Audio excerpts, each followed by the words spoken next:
ಮಸ್ಜಿದ್ A ಜನ್ಮಸ್ಥಾನ್. ಅರೆ, ಇದ್ಯಾವ್ದಿದು ಹೊಸ ಮಸೀದಿ? ಅದು ಹಿಂದೂ ಹೆಸರಿರೋದು.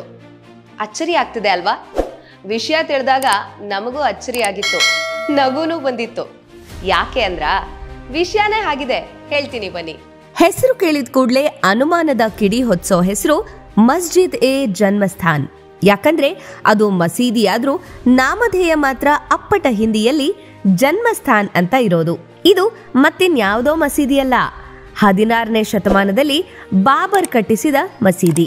ಆತನ ಹೆಸರನ್ನೇ ಅನ್ವರ್ಥವಾಗಿಸಿಕೊಂಡು ಪ್ರಖ್ಯಾತಿ ಪಡೆದುಕೊಂಡು 1992ರಲ್ಲಿ ಧಾರಾಶಾಹಿಯೂ ಆದ ಅದೇ ಬಾಬ್ರಿ ಮಸೀದಿ.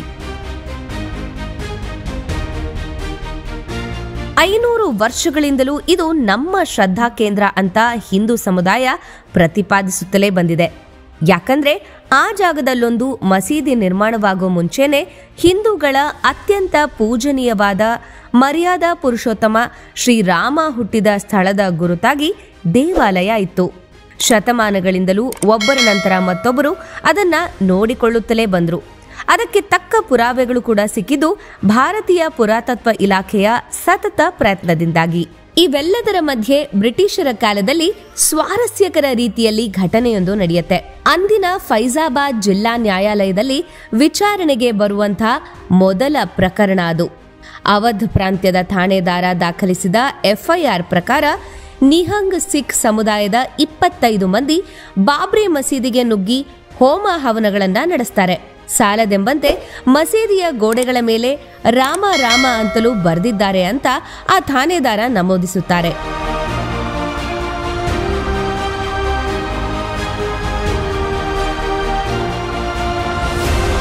ಘಟನೆಯ ಮರುದಿನವೇ ಬಾಬ್ರಿ ಮಸೀದಿಯ ಹಿರಿಯ ನಿರ್ವಾಹಕ ಅಥವಾ ಮುತವಲ್ಲಿ ಇದರ ಬಗ್ಗೆ ದೂರು ದಾಖಲಿಸುತ್ತಾರೆ.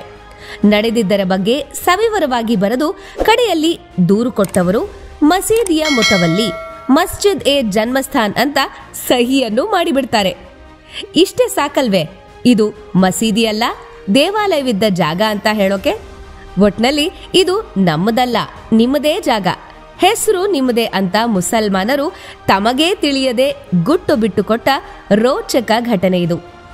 ನಮ್ಮದೇ ನೆಲದಲ್ಲಿ ನಮ್ಮದೇ ದೇವಾಲಯ ಕೆಡವಿ ಮಸೀದಿ ನಿರ್ಮಿಸಿ ಅದಕ್ಕೆ ದೇವಾಲಯದೇ ಹೆಸರು ಕೊಟ್ಟ ಸ್ವಾರಸ್ಯಕರ ವಿಷಯ ನೋಡಿದ್ರಲ್ಲ? ಹೇಗಿತ್ತು ನಮ್ಮ ಇಂದಿನ ಈ ವರದಿ ಅಂತ ಲೈಕ್ ಮತ್ತು ಕಾಮೆಂಟ್ ಮೂಲಕ ತಿಳಿಸಿ. ಹಾಗೆ ಇಂತಹ ಇನ್ನಷ್ಟು ಸ್ವಾರಸ್ಯಕರ ನೈಜ ವರದಿಗಳಿಗಾಗಿ ವೀಕ್ಷಾ ನ್ಯೂಸ್ಗೆ ಸಬ್ಸ್ಕ್ರೈಬ್ ಮಾಡೋದಕ್ಕೆ ಮರಿಬೇಡಿ.